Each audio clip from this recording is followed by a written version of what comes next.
నేను నా కోసం కాదు, నలుగురి కోసం. ఇటువంటి ఆలోచన చేసే ఏ మనిషి అయినా సరే కనీసం 4 తరాలకైనా గుర్తుండిపోతాడు. తన జీవితం ఎంత నలిగిపోతున్నా లెక్క చేయడు.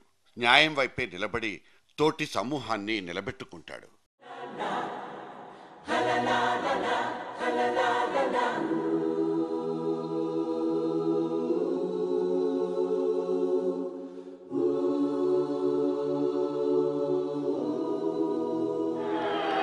I stand here before you not as a prophet, but as a humble servant of you, the people. ప్రపంచానికి పోరాటం అంటే ఏంటో నేర్పిన ధీరుల్లో ఒకడిగా మెరిసిపోయిన ఈ నల్ల సూర్యుడు ఇప్పుడు లేడు. పడమటి కనుమల్లోకి శాశ్వతంగా నిష్క్రమించాడు. ఇక ప్రపంచానికి మిగిలింది ఆయన జ్ఞాపకం ఒక్కటే. నల్ల జాతి గుండెల్లో మాత్రం తను నింపి వెళ్లిన స్వేచ్ఛావాయువు ఎప్పటికీ ఆరిపోదు. అణగారిన వర్గాలకు ఆయన అంటుకట్టిన జీవన వికాసము వీగిపోదు.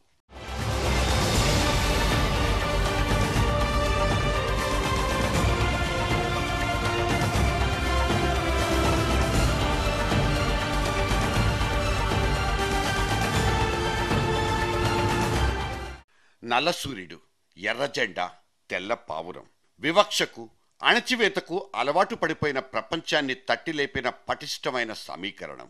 నెల్సన్ మండేలా జీవితం ఒక పుస్తకమైతే దాన్ని చదివిన ప్రపంచంలో నిస్తేజమే చచ్చిపోతుంది, నిర్వేదం పారిపోతుంది, ప్రతి గుండె కొత్త బలాన్ని పుంజుకుంటుంది, రక్త నాడాల నిండా పోరాట తత్వం ఇంకిపోతుంది.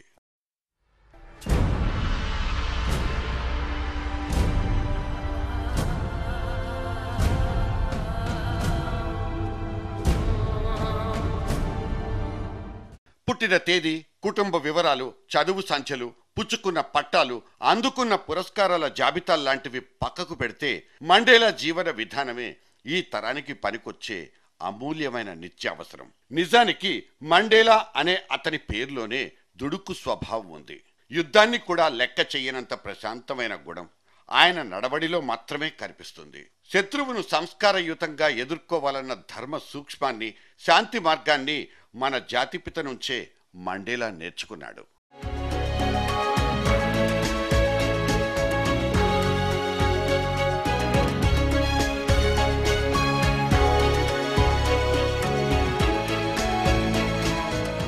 జనరల్ టికెట్ వాడికి ఫస్ట్ క్లాస్ ట్రీట్మెంటా, పోరా పో అంటూ రైలు బోగీలోంచి తోసి పారేసిన తోలు మందం తెల్ల జాతీయుల కండకావరం మన గాంధీ గారి గుండెల్నే మండించింది. ఆ మలుపు దగ్గరే తన భరత జాతికో మేలుకొలుపు పుట్టింది. సరిగ్గా ఇటువంటి తేడాతనం దగ్గరే మండేలా కూడా రాజుకుంది, రగిలిపోయింది కూడా.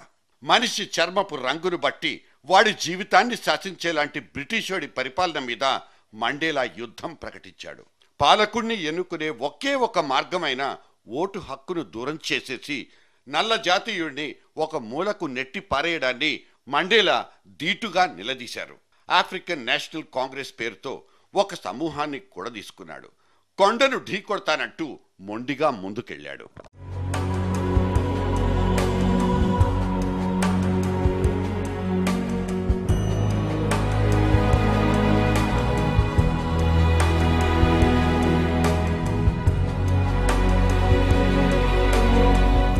మెడను వంచడానికి యుద్ధమే దిక్కనుకున్నాడు. సాయుధ బలగాల్ని ముందుకు జరిపి జాతి వివక్షకు వ్యతిరేకంగా ఒక కరుడుగట్టిన ఉద్యమానికి ఊపిరిపోశాడు. ఆఖరికి పూర్తి కూడా చేశాడు. దాని ఫలితమే తెల్లదొరల చెరకు చిక్కి దేశద్రోహం పేరు మీద తీవ్రమైన అభియోగం. రోబెన్ ద్వీపంలో 27 ఏళ్ల పాటు కఠిన కారాగారం. దాదాపు పావలా భాగం జీవితం జైలుగోడల మధ్య ఖర్చయిపోయింది. కానీ తను జైలు నుంచి విడుదలైన రోజు ప్రపంచం మొత్తం సాగిలపడ్డ తీరు మండేలాలో మార్పు తీసుకొచ్చింది. పీకల దాకా కురుకుపోయిన జాతి వైషమ్యాన్ని సామరస్యంగానే నివారించుకోవాలన్న నిర్ణయానికే కట్టుబడ్డాడు. ఆ నిర్ణయమే అతన్ని గెలిపించింది కూడా. ప్రజాస్వామ్యబద్ధంగా ఎన్నికైన మొట్టమొదటి దక్షిణాఫ్రికా అధ్యక్షుడిగా ఆయన పేరు చరిత్రలో నిక్షిప్తం. మండేలాను అక్కడ జనాభా మొత్తం ఒక జాతి సంపదగానే గుర్తిస్తుంది.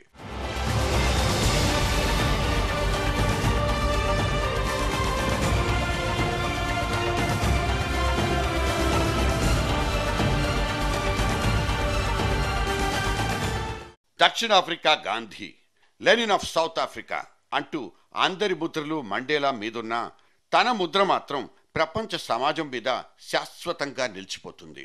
కులము మతము అంటూ మనుషుల మధ్య అడ్డుగోడలు చెదిరిపోని ఇవాళ్టికి కూడా వివక్షకు వ్యతిరేకంగా పోరాడే ప్రతి శక్తికి ఈ నల్ల సూర్యుడే స్ఫూర్తి. ఎందుకంటే విభజించి పాలించడమనే కుయుక్తికి, కుహనా పాలకులకు ఇతడే మొట్టమొదటి వ్యతిరేకి. నోబెల్ శాంతి పురస్కారం మండేలా ఔన్నత్యానికి ఒక నిఖార్సైన రుజువు.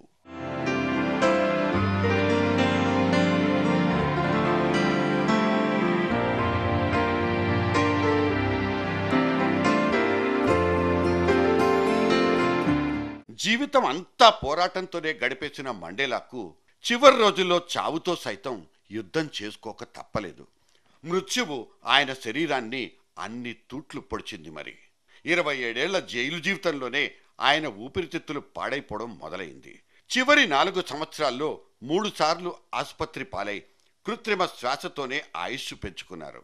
చివరకు ప్రశాంత మరణం కోసం కారుణ్య హత్యకు పూనుకొని బలవంతంగా ఊపిరి ఆపేయాలన్న ప్రతిపాదన కూడా మండేలా కుటుంబం ముందుకు తెచ్చింది. ఆయన ఖననం జరగాల్సిన చోటు మీద కూడా కోర్టులు జోక్యం చేసుకోవాల్సి వచ్చింది. మండేలా ఆస్తులు, ఆర్ట్ వర్క్స్ మీద హక్కుల కోసం కన్న కొడుకులే కోర్టుకెక్కి పోరాడుకున్న వైనం ఇంకోటి.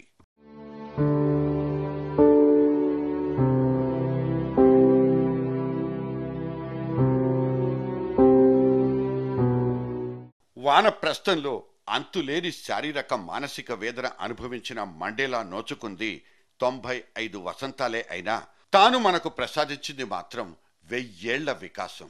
తన బతుకుని బలి తీసుకుంటూనే బతుక్కో పరమార్థం నేర్పిన ప్రపంచ విజేతకు జర్నలిస్ట్ డైరీ సలాం.